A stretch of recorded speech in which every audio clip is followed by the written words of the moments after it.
Baik, selamat siang semuanya. Assalamualaikum warahmatullahi wabarakatuh. Waalaikumsalam Jadi di warahmatullahi sini wabarakatuh. kelompok 6 yang beranggotakan 1 Konifah dengan NIM 203010206019, yang kedua Amelia Fatur Rahmah dengan NIM 203010206013, yang ketiga Dimas Dede Priana dengan NIM 203030206069, yang keempat ada Marisa Septia Sihombing dengan NIM 203020206023, dan yang terakhir ada Ahmad Syafawi dengan NIM 203020206013. Jadi di sini kami mengambil skripsi dari bulan Anggraini dengan judul hubungan fasilitas belajar dan respon siswa terhadap pembelajaran daring dengan hasil belajar matematika siswa SMP Muhammadiyah Palangkaraya. Baik, selanjutnya akan langsung ke presentasi untuk saudara Ahmad Syafawi, dipersilakan. Bab 1. Pendahuluan 1.1 Latar belakang. Menyebarnya wabah virus corona pada awal bulan Maret 2020 di Indonesia sampai dengan sekarang turut membawa dampak pada dunia pendidikan, yaitu terjadi pembatasan tatap muka dalam jumlah banyak semenjak pemerintah menerapkan social distancing untuk mencegah penyebab wabah COVID-19. Sekolah menghentikan proses pembelajaran tatap muka yang biasanya dilakukan di sekolah. Sebagai gantinya, pembelajaran dilakukan dengan pembelajaran dalam jaring daring. Proses akhir dari belajar termasuk belajar matematika akan menghasilkan suatu hasil belajar. Menurut Mirdanda 2018, hasil belajar merupakan kemampuan-kemampuan yang dimiliki peserta didik setelah menerima pengalaman belajarnya. Suatu hasil belajar yang diperoleh siswa dapat dipengaruhi oleh berbagai faktor. Ketersediaan dan kelengkapan fasilitas belajar diduga akan berhubungan dengan hasil belajar siswa. Jika fasilitas tersebut dimanfaatkan dengan baik, fasilitas belajar yang tersedia tentunya akan sangat bermanfaat untuk menunjukkan kegiatan belajar siswa. Dengan adanya fasilitas belajar yang memadai dan pemanfaatan yang optimal, maka belajar dapat berjalan dengan baik dan kemungkinan akan mendukung dalam meningkatkan hasil belajar siswa. Dalam kaitannya dengan proses pembelajaran secara daring, maka fasilitas belajar yang dimaksud dalam hal ini adalah sama yang mendukung aktivitas belajar yang tidak dilakukan di sekolah, tetapi dilakukan di rumah yang dikarenakan suatu hal tertentu seperti pada masa pandemi saat ini. Adapun fasilitas belajar di rumah yaitu ruang belajar, perobotan belajar, alat bantu belajar, dan sumber belajar. Gadget dan laptop yang memiliki koneksi internet termasuk dalam alat bantu belajar sekaligus sumber belajar dalam kegiatan pembelajaran daring. Pembelajaran yang dilaksanakan secara tatap muka maupun secara daring akan mendapat respon dari siswa. Respon adalah tanggapan atau reaksi jawaban terhadap suatu gejala atau peristiwa yang terjadi. Respon tidak selalu tentang hal yang positif, melainkan segala sesuatu yang dapat dirasakan dan mengungkapkannya sesuai dengan yang terjadi. Dari uraian ini dapat disimpulkan bahwa respon juga termasuk dalam faktor internal yang dapat mengaruhi hasil belajar. Respon siswa terhadap pembelajaran daring diduga juga akan mempengaruhi hasil belajar siswa. 1.2 Rumusan masalah. Berdasarkan latar belakang di atas, maka rumusan masalah sebagai berikut. Yang pertama, apakah ada hubungan fasilitas belajar dengan hasil belajar matematika siswa SMP Muhammadiyah Palangkaraya? Yang kedua, apakah ada hubungan respon siswa terhadap pembelajaran daring dengan hasil belajar matematika siswa SMP Muhammadiyah Palangkaraya? Yang ketiga, apakah ada hubungan fasilitas belajar dan respon siswa terhadap pembelajaran daring dengan hasil belajar matematika siswa SMP Muhammadiyah Palangkaraya? Bab 2. Kajian pustaka. 2.1 Hasil belajar. Proses belajar menghasilkan hasil belajar. Hasil belajar menurut Sutjana 2016 yaitu hasil belajar adalah kemampuan-kemampuan yang dimiliki siswa setelah mengikuti pembelajaran. Hasil belajar merupakan suatu puncak proses belajar. Majid 2015 menyatakan bahwa hasil belajar merupakan perubahan tingkah laku sebagai akibat dari proses belajar. Hasil belajar adalah kemampuan aktual yang diukur secara langsung. Dari hasil pengukuran belajar inilah akhirnya akan mengetahui beberapa jauh tujuan pendidikan dan pengajaran yang telah dicapai. Susanto 2015 juga mengatakan bahwa hasil belajar siswa adalah kemampuan yang diperoleh anak setelah melalui kegiatan belajar. Dalam kegiatan pembelajaran atau kegiatan instruksional, biasanya guru mendapatkan tujuan belajar. Anak yang berhasil dalam belajar adalah yang berhasil mencapai tujuan-tujuan pembelajaran atau tujuan instruksional. Maka dapat disimpulkan bahwa hasil belajar adalah tolak ukur kemampuan siswa untuk menentukan tingkat keberhasilan siswa dalam memahami materi. 2.2 Fasilitas belajar. Fasilitas belajar adalah semua perangkat kelengkapan yang digunakan secara langsung maupun tidak langsung dalam proses memperoleh pengetahuan. Menurut Beppadal 2014, perlengkapan sekolah juga sering disebut dengan fasilitas sekolah dan dikelompokkan menjadi sarana pendidikan dan prasarana pendidikan. Menurut Onur Rahman 2010, prasarana dan sarana pembelajaran merupakan faktor yang turut memberikan pengaruh terhadap hasil belajar siswa. Dalam penelitian ini berkaitan dengan proses pembelajaran secara online yang lazim disebut dengan daring dalam jaringan. Maka fasilitas belajar yang dimaksud dalam penelitian ini adalah suara yang mendukung aktivitas belajar di rumah. Berdasarkan definisi-definisi mengenai fasilitas belajar di atas, maka dapat disimpulkan bahwa fasilitas belajar yang dimanfaatkan secara optimal dapat meningkatkan minat, perhatian, dan motivasi siswa dalam belajar, dapat menumbuhkan pemikiran siswa yang teratur, dapat mengatur waktu belajar siswa, dan dapat menumbuhkan kegiatan berusaha sendiri pada setiap siswa. 2.3 Respon siswa terhadap pembelajaran daring. Respon berarti reaksi atau tanggapan berupa penerima, penolakan atau sikap acuh tak acuh terhadap apa yang disampaikan oleh komunikator dalam pesannya. Menurut Ani dalam Arwan 2021, respon siswa adalah tanggapan siswa pada saat proses pembelajaran berlangsung, sepadan dengan arti tanggapan, reaksi, pendapat, pesan, dan sebagainya. Dengan demikian, respon tidak selalu tentang hal yang positif, melainkan segala sesuatu yang dapat dirasakan dan mengungkapkannya sesuai dengan yang terjadi. Berdasarkan pengertian di atas, dapat disimpulkan bahwa respon siswa yaitu suatu reaksi atau tanggapan yang dirasakan oleh siswa, sehingga timbulnya suatu perilaku. Dalam penelitian ini, respon yang dimaksud adalah respon terhadap pembelajaran daring. 3. Metode penelitian. 3.1 Jenis penelitian. Pendekatan yang digunakan pada penelitian ini adalah pendekatan kuantitatif, mana data yang diambil berupa angka atau numerik dan dianalisis menggunakan statistik dengan tujuan untuk menguji hipotesis yang telah ditetapkan. Sugiono 2015. Jenis penelitian yang digunakan dalam penelitian ini adalah penelitian korelasional yang bertujuan untuk mengetahui apakah ada hubungan antara dua variabel yang diteliti. Untuk melihat hubungan antara variabel-variabel dalam penelitian ini yaitu fasilitas belajar dan respon siswa terhadap pembelajaran daring dengan hasil belajar matematika siswa kelas 8 SMP Muhammadiyah Palangkaraya. 3.2 Populasi dan sampel. Menurut Meiring 2017, populasi adalah himpunan semua anggota yang diminati untuk diteliti. Populasi dalam penelitian ini adalah seluruh siswa kelas 8 semester ganjil SMP Muhammadiyah Palangkaraya tahun ajaran 2021-2022 yang terjadi dari 5 kelas. Seberapa populasi pada masing-masing kelas dapat dilihat pada tabel berikut.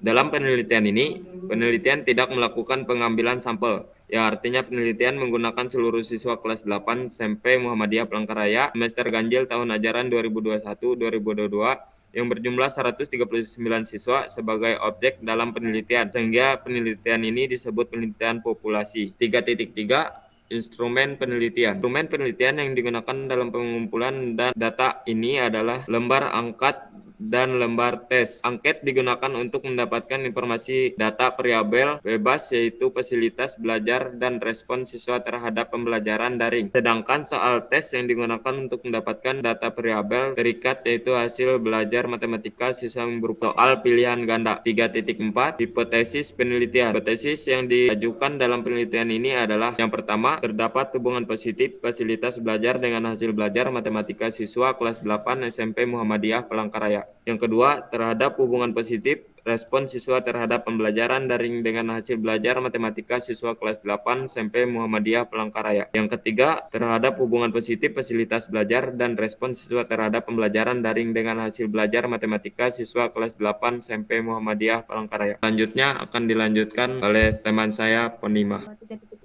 Analisis data. Berdasarkan hipotesis penelitian di atas, maka disusunlah hipotesis statistik penelitian sebagai berikut. Yang pertama, H01 tidak ada hubungan positif fasilitas belajar dengan hasil matematika siswa kelas 7 SMP Muhammadiyah Palangkaraya. HA1, ada hubungan positif fasilitas belajar dengan hasil matematika siswa kelas 8 SMP Muhammadiyah Palangkaraya. 02, tidak ada hubungan positif respon siswa terhadap pembelajaran daring dengan hasil belajar siswa kelas 8 SMP Muhammadiyah Palangkaraya. HA2, ada hubungan positif respon siswa terhadap pembelajaran daring dengan hasil belajar siswa kelas 8 SMP Muhammadiyah Palangkaraya. 2. H03, tidak ada hubungan positif fasilitas belajar dan respon siswa terhadap pembelajaran daring dengan hasil belajar matematika siswa kelas 8 SMP Muhammadiyah Palangkaraya. HA3, ada hubungan positif fasilitas belajar dan respon siswa terhadap pembelajaran daring dengan hasil belajar matematika siswa kelas 8 SMP Muhammadiyah Palangkaraya. Bab 4, hasil penelitian, data penelitian dalam bentuk Excel dan Minitab. Yang pertama, terdapat data dari ketiga variabel. Data-data dari ketiga variabel tersebut dapat dilihat pada di bawah. Dari tabel di atas dapat diketahui bahwa data terdapat 86. Tabel memiliki 3 variabel yang terdiri dari skor fasilitas belajar atau X1, skor siswa terhadap pembelajaran daring atau X2, dan skor hasil belajar yaitu Y. Berdasarkan tabel di atas dapat diketahui bahwa jumlah siswa yang akan diteliti untuk mengetahui skor hubungan antara ketiga variabel adalah 139 siswa. Dalam penelitian ini, peneliti tidak melakukan pengambilan sampel, yang artinya peneliti menggunakan seluruh siswa kelas 8 SMP Muhammadiyah Palangkaraya semester ganjil tahun ajaran 2021-2022 yang berjumlah 139 siswa sebagai objek dalam penelitian, sehingga penelitian ini disebut penelitian populasi. Selanjutnya, data penelitian dalam bentuk grafik dengan menggunakan Excel dan Minitab. Yang pertama ada tabel frekuensi kumulatif X1, di mana nilai terkecilnya yaitu 39, nilai terbesarnya ada 84. Rentangnya dapat kita cari dengan cara nilai terbesar dikurang nilai terkecil, yaitu 84 dikurang 37 sama dengan 47.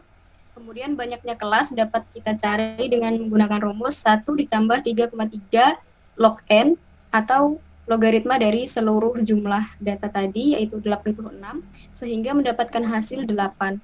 Kemudian panjang kelasnya yaitu dapat kita cari dengan cara rentang dibagi banyak data, yaitu rentangnya tadi 47 dibagi 8, mendapatlah hasil 5,875. Kita bulatkan ke atas menjadi 6. Untuk tabel frekuensinya dapat kita lihat pada tabel tersebut, karena nilai intervalnya itu ada 37 sampai 42, 43 sampai 48, sampai dengan 79 sampai 84, di mana lonceng atau kurva berbentuk normal. Untuk tabel frekuensi yang kedua yaitu frekuensi kumulatif X2, data respon siswa terhadap pembelajaran daring, di mana nilai terkecilnya yaitu 48, nilai terbesarnya adalah 100, rentangnya dapat kita cari dengan mengurangkan antara nilai terbesar dan nilai terkecil, didapatlah hasil 52. Kemudian banyaknya kelas itu adalah 8, dan panjang kelasnya adalah 7. Tabel frekuensinya dapat kita lihat di bawah, di mana terdapat 8 kelas, yaitu terdiri dari interval 1, 2, sampai 8. Intervalnya ada 48 sampai 54, 55 sampai 61, sampai dengan 97 sampai 103. Untuk nilai tengahnya yaitu 51, 58 sampai 100. Histogram dari data respon siswa terhadap pembelajaran daring yang menggunakan Excel dapat dilihat pada gambar. Kemudian histogram dari data respon siswa terhadap pembelajaran daring yang menggunakan Minitab juga dapat dilihat. Dilihat dari kedua histogram di atas dapat disimpulkan bahwa sumbu X merupakan nilai respon siswa terhadap pembelajaran daring atau X2, sedangkan untuk sumbu Y merupakan frekuensi dari nilai respon siswa terhadap pembelajaran daring. Namun, terdapat perbedaan di antara histogram keduanya. Untuk histogram X2 dari hasil Excel diperoleh dari data kelompok yang mana nilai tengah atau median dari setiap kelas akan dijadikan sebagai sumbu X. Sedangkan untuk Minitab tidak perlu menggunakan data distribusi kelompok. Walaupun berbeda, tetapi kita dapat menarik kesimpulan yang sama dari kedua histogram tersebut, yaitu bahwa pusat data respon siswa terhadap pembelajaran daring berada di sekitar 72 dan distribusi data berbentuk lonceng atau kurva berbentuk normal. Selanjutnya akan dilanjutkan oleh teman saya, Amel. Baik, pada tabel ketiga frekuensi kumulatif Y, nilai terkecilnya yaitu 13 dan nilai terbesar 90. Dengan rentang yaitu rumusnya nilai terbesar dikurang nilai terkecil. Jadi 90 dikurang 13 sama dengan 77. Untuk banyak kelas yaitu dengan rumus 1 ditambah 3,33 log dari jumlah banyak siswa, yaitu diperolehnya 7,3838845 dengan dibulatkan ke atas menjadi 8. Untuk panjang kelas yaitu rumusnya rentang dibagi banyak kelas sama dengan 77 dibagi 8 sama dengan 9,625 dan dibulatkan ke atas menjadi 10. Untuk intervalnya sendiri yaitu pada interval ke-1 ada 13 sampai 22, interval kedua 23 sampai 32, interval ketiga 33 sampai 42, interval keempat 43 sampai 52, interval kelima ada 53 sampai 62, interval keenam 63 sampai 72, interval ke-7 73 sampai 82, interval ke-8 83 sampai 92 dengan X sama dengan 18, 28, 38, 48, 58, 68, 78, dan 88. Untuk histogram data hasil belajar dengan menggunakan Excel bisa dilihat pada gambar ini, dan untuk histogram data hasil belajar Minitab bisa dilihat batang tidak mengikuti arah dari lonceng. Dilihat dari kedua histogram di atas, dapat disimpulkan untuk sumbu X merupakan nilai hasil belajar atau Y, sedangkan untuk sumbu Y merupakan frekuensi dari nilai hasil belajar. Namun terdapat perbedaan di antara histogram keduanya. Untuk histogram Y dari hasil Excel diperoleh dari data kelompok yang mana nilai tengah atau median dari setiap kelas akan dijadikan sebagai sumbu X. Sedangkan untuk Minitab tidak perlu menggunakan data distribusi kelompok. Walaupun berbeda, tetapi kita dapat menarik kesimpulan yang sama dari kedua histogram tersebut, yaitu bahwa data hasil belajar tidak berpusat karena distribusi data tidak berbentuk lonceng atau tidak mengikuti garis merah atau kurva tidak normal. Sebelum kita melakukan analisis korelasi, kita harus membuat scatter plot terlebih dahulu untuk menentukan apakah hubungan antara kedua variabel tersebut. Diagram pencar peubah hasil belajar fasilitas belajar dengan menggunakan Excel bisa dilihat pada layar. Dan untuk diagram pencar peubah hasil belajar dan fasilitas belajar pada Minitab juga dapat dilihat pada layar. Untuk diagram pencar peubah hasil belajar dan respon siswa pada Excel bisa dilihat pada layar, dan diagram pencar peubah hasil belajar dan respon siswa pada Minitab juga bisa dilihat pada layar. Rangkuman data dalam bentuk ukuran pemusatan atau rata-rata dan ukuran penyebaran atau simpangan baku menggunakan Excel dan Minitab. Pada bagian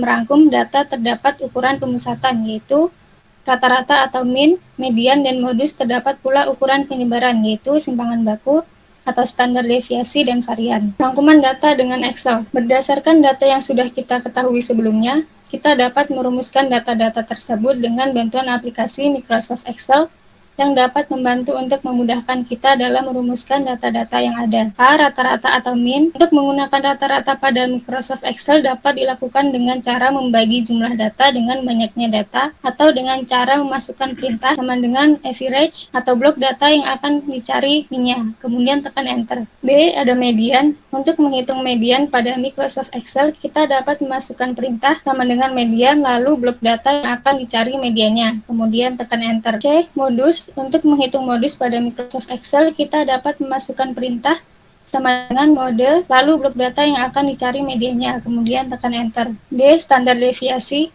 Untuk menghitung standar deviasi, kami memasukkan perintah sama dengan stdev, lalu blok data yang akan dicari standar deviasinya, kemudian tekan enter. E. Varian. Selanjutnya, untuk mencari varian, kami menggunakan rumus atau perintah sama dengan dalam kurung sel st.dev pangkat 2, kemudian tekan enter. Setelah semua kita hitung, kita dapat menunjukkan hasil yang diperoleh seperti di bawah ini. Diperoleh pada variabel fasilitas belajar, rata-ratanya yaitu 65,23523256 dengan median 65, modus 62, standar deviasi 8,971424, varian 80,48646 dengan jumlah 5.610. Untuk respon siswa, diperoleh rata-rata 75,97674, median 74, modus 70, standar deviasi 11,91931, varian 142,07 dengan jumlah 6.534. Dan untuk hasil belajar diperoleh rata-rata 44,84884 dengan median 39,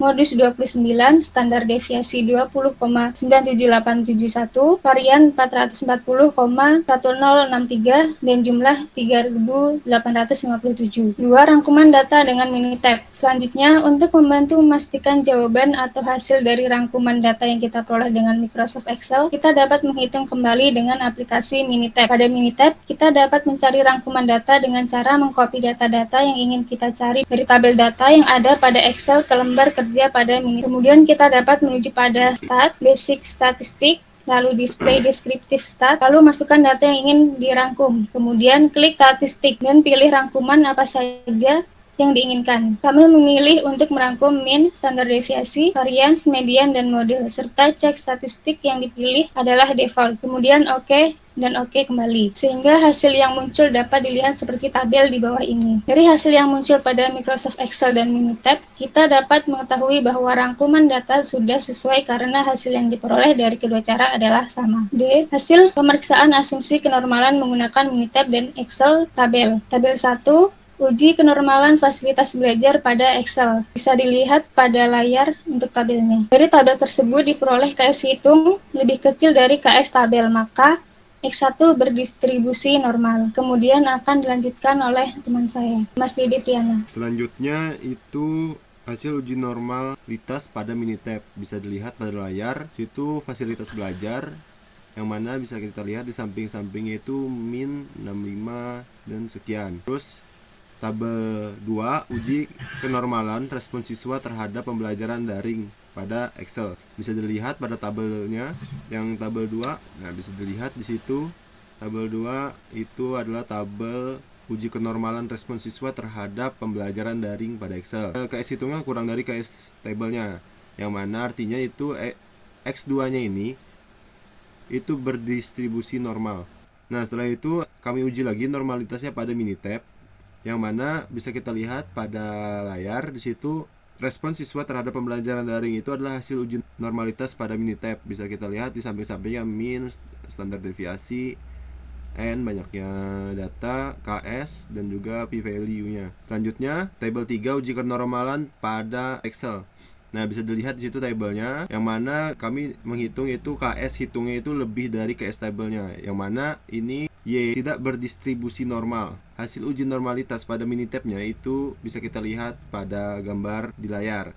Kita lihat itu bahwa titik-titik birunya melenceng, ada yang melenceng jauh dari garis merahnya. Bisa dilihat di situ. Di sini kami menarik kesimpulan, dilihat dari hasil uji kenormalan Kolmogorov, Smirnov, uji KS di atas, dapat disimpulkan bahwa dari ketiga data tersebut diperoleh dua data yang berdistribusi normal, yaitu data X1 dan X2, dan satu data yang tidak berdistribusi normal, yaitu data Y. KS hitungnya itu 0,08, itu yang X1.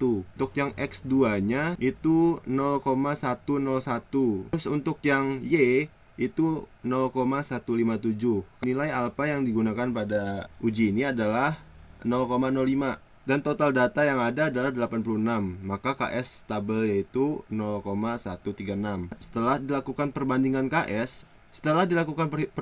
KS hitung dan KS tabel, diperoleh data X1, yaitu dalam kurung KS hitung sama dengan 0,082 kurang dari 0,138. Data X2, KS hitung 0,101 kurang dari 0,136. Data Y-nya, KS hitungnya itu 0,157, jadi itu lebih dari 0,136. Selanjutnya, hasil analisis data sesuai rumusan masalah menggunakan Minitab dan Excel. Yang pertama, analisis korelasi menggunakan Excel. Saat melakukan analisis korelasi menggunakan Excel, yang harus kita lakukan pertama kali adalah yang pertama itu mengisi kolom X kuadrat dan Y kuadrat. Pada bagian ini kita bisa menggunakan cara cepat untuk mendapatkan X kuadrat dan Y kuadrat dengan mengetikkan sama dengan pilih satu nilai yang ada pada X kuadrat dan maupun Y kuadrat. Habis itu dikuadratkan. Kemudian tekan enter. Misalnya sama dengan B2, habis itu dikuadratkan. Selanjutnya copy sel tersebut hingga batas yang diinginkan untuk mendapatkan semua hasil dari X kuadrat dan Y kuadrat.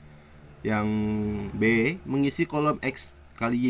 Untuk menghitung XY, kita hanya perlu mengetikkan sama dengan pilih satu nilai peubah X dikali pilih satu nilai peubah Y. Kemudian tekan enter dan copy sel tersebut sampai batas yang diinginkan. Karena pada data ini kami menggunakan uji korelasi berganda, maka kami harus mengisi kolom X1 dikali Y dan X2 dikali Y dengan cara yang sama pada penjelasan di atas. Nah, selanjutnya mengisi kolom X1 dikali X2. Sama halnya seperti cara yang sebelumnya, kita dapat menghitung dengan cara pilih satu nilai dari X1 dikali pilih satu nilai dari X2. Kemudian tekan enter dan copy sel sampai batas yang diinginkan. Selanjutnya mencari jumlah. Nah, untuk menjumlahkannya ini jumlah X1, jumlah X2, jumlah Y, jumlah X1 kuadrat, jumlah semuanya. Untuk menghitung jumlahnya itu kita bisa memasukkan perintah sama dengan sum blok data yang akan dicari jumlahnya. Kemudian tekan enter. Terus selanjutnya itu menghitung koefisien korelasi sederhana. Pada bagian ini kita akan menghitung 3 koefisien korelasi sederhana yang terdiri dari Rx1Y, Rx2Y, Rx1 dikali X2 dengan rumus. Nah, yang Rx1Y itu rumusnya N, banyaknya data, dikali jumlah dari X1 dikali Y dikurang jumlah X1 dikali jumlah Y dibagi dengan akar N, banyaknya data, dikali jumlah X1 kuadrat dikurang jumlah X1 yang dikuadratkan. Nah, terus dikali N, banyaknya data, dikali jumlah Y kuadrat dikurang jumlah Y yang dikuadratkan. Oke, yang selanjutnya ini Rx2 dan Rx1X2 nya akan dilanjutkan oleh teman saya, Marisa Siombing. Dipersilahkan. Baik, untuk mencari Rx2-nya menggunakan rumus N dikali sigma X2 dikali Y dikurang sigma X2 dikali sigma Y. Kemudian dibagi akar dari N dikali sigma X2 dikuadratkan dikurang sigma X2 dikuadratkan dikali N kali sigma Y kuadrat dikurang sigma Y kuadrat. Kemudian untuk mencari Rx1 X2 menggunakan rumus N dikali sigma X1 kali X2 dikurang sigma X1 dikali sigma X2 dibagikan akar dari N dikali sigma X1 kuadrat dikurang sigma X1 kuadrat. Kemudian dikalikan dengan N dikali sigma X kuadrat dikurang sigma X2 dikuadratkan. Untuk menghitung Rx1Y kita bisa memasukkan perintah sama dengan jumlah data dikali jumlah peubah X1 dikali Y. X1 dikali Y, jumlah peubah X1 dikurang jumlah peubah X1 dikali jumlah peubah Y dibagi SQRT atau akar dari jumlah data dikali jumlah X1 kuadrat dikurang jumlah X1 dikuadratkan dikali jumlah data dikali jumlah Y kuadrat dikurang jumlah Y dikuadratkan. Lalu kita tekan enter. Untuk menghitung Rx2 dan Y dan Rx1, X2 sama dengan cara yang telah dijelaskan di atas mengikuti rumus masing-masing koefisien korelasinya. F. Menghitung koefisien korelasi berganda. Koefisien korelasi berganda memiliki rumus sebagai berikut. Ry X1 kali X2 sama dengan akar dari Rx1 dikali Y kuadrat ditambah Rx2 dikali Y kuadrat dikurang 2 Rx1 dikali Y dikali Rx2 dikali Y dikali Rx1 dikali X2 dibagikan dengan 1 dikurang Rx1 dikali X2 dikuadratkan. Kita bisa menghitung dengan cara mengetik sama dengan SQRT buka kurung koefisien korelasi berganda X1 dikali Y dikuadratkan ditambah koefisien korelasi sederhana X2 dikali Y dikuadratkan dikurang 2 kali koefisien korelasi sederhana X1 dikali Y dikali koefisien korelasi sederhana X2 dikali Y. Kemudian dikalikan dengan koefisien korelasi sederhana X1 dikali X2 tutup kurung dibagi buka kurung 1 dikurang koefisien korelasi sederhana X2 dikali Y dikuadratkan. Kemudian kita tekan enter. Kemudian untuk menentukan statistik T hitung dan T tabel, untuk menghitung T hitung kita menggunakan rumus sebagai berikut. T hitung sama dengan R dibagikan dengan akar dari 1 dikurang R kuadrat dibagi N dikurang 2. Kita bisa mengetiknya di Excel sama dengan pilih nilai koefisien korelasi sederhana per SQRT dibuka kurung 1 dikurang koefisien korelasi sederhana dikuadratkan per jumlah data dikurang 2. Untuk menghitung T tabel dapat menggunakan rumus TINF dengan cara ketik sama dengan TINV 22 dikali nilai signifikan 2 jumlah data dikurang 2 lalu kita tekan enter. Untuk menghitung statistika F hitung dan F tabel. F hitung menggunakan rumus F itu sama dengan R kuadrat per 2 dibagikan dengan 1 dikurang R kuadrat per N dikurang 3. F tabel dapat dicari dengan memasukkan perintah FINV dengan buka alpha titik koma 2 titik koma jumlah data dikurang 3. Lalu kita tekan enter. Setelah semuanya dihitung, kita memperoleh hasil pada tabel berikut. Kemudian untuk menghitung jumlah data, misalnya data X, kita menggunakan sama dengan sum, kemudian kita blok data yang akan kita cari jumlahnya. Nilai koefisien korelasi yang diperoleh ada dua macam, yaitu koefisien korelasi sederhana diantaranya RXY sama dengan 0,225 50955, kemudian RX2Y sama dengan 0,36739195, RX1X2 sama dengan 0,68778109, dan koefisien korelasi berganda RY X1 X2 sama dengan 0,36935262. Setelah mengetahui skor atau koefisien korelasi berganda untuk menarik kesimpulan ada tidaknya hubungan terhadap dua variabel, membandingkan T hitung dan T tabel, berikut paparan dari hasil T hitung. Hasil statistik T hitung dan T tabel adalah sebagai berikut. T hitung X1Y sama dengan 2,11737307. T hitung X2Y sama dengan 3,62039051. Nilai dari T tabel sama dengan 1,663197. Jadi T hitung lebih besar daripada T tabel dengan alfa sama dengan 5%. Kesimpulan data adalah ada hubungan positif yang signifikan antara fasilitas belajar dengan hasil belajar serta respon siswa terhadap pembelajaran daring dengan hasil belajar. Selanjutnya dapat disimpulkan pula hubungan antara variabel X1 dan X2 bersamaan dengan Y dengan analisis F hitung. Berikut paparannya. Hasil statistik F hitung dan F tabel.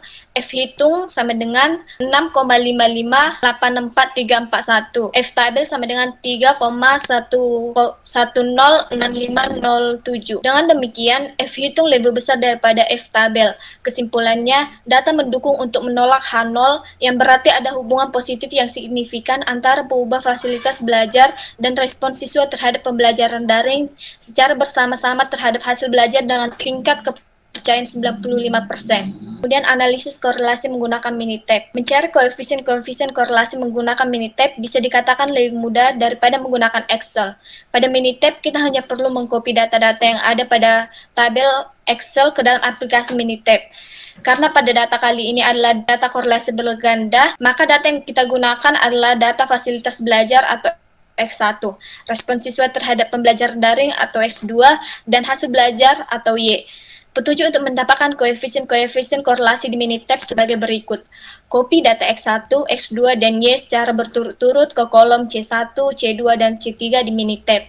Kemudian klik Start, Basic Statistic, Correlation, isi variabel C1, C2, dan C3, kemudian kita klik OK. Berikut hasil koefisien korelasi menggunakan Minitab. 5 kesimpulan. Berdasarkan skor fasilitas belajar X1, respon siswa terhadap pembelajaran daring atau X2 dan hasil belajar atau Y yang diketahui di atas, maka dapat disimpulkan bahwa A. Skor hubungan antara fasilitas belajar atau X1 dalam belajar matematika dengan hasil belajar atau Y matematika siswa kelas 8 SMP Muhammadiyah Palangkaraya adalah sebesar 0,225, yang berarti ada hubungan positif antara fasilitas belajar atau X1 dalam belajar matematika dengan hasil belajar atau Y matematika. B. Skor hubungan antara respon siswa terhadap pembelajaran daring atau X2 matematika dengan hasil belajar atau Y matematika siswa kelas 8 SMP Muhammadiyah Palangkaraya adalah sebesar 0,367, yang berarti ada hubungan positif antara respon siswa terhadap pembelajaran daring atau X2 matematika dengan hasil belajar Y matematika. C. Skor hubungan antara fasilitas belajar atau X1 dalam belajar matematika dan respon siswa terhadap pembelajaran daring X2 matematika siswa kelas 8 SMP Muhammadiyah Palangkaraya adalah sebesar 0,688. D. Skor hubungan antar fasilitas belajar atau X1 dalam belajar matematika dan respon siswa terhadap pembelajaran daring atau X2 matematika dengan hasil belajar Y matematika siswa kelas 8 SMP Muhammadiyah Palangkaraya adalah sebesar 0,688 yang berarti ada hubungan positif antara fasilitas belajar dan belajar matematika dan respons siswa terhadap pembelajaran dari matematika dan hasil belajar matematika. Baik, sekian penjelasan atau presentasi dari kelompok kami. Selamat siang. Assalamualaikum warahmatullahi wabarakatuh.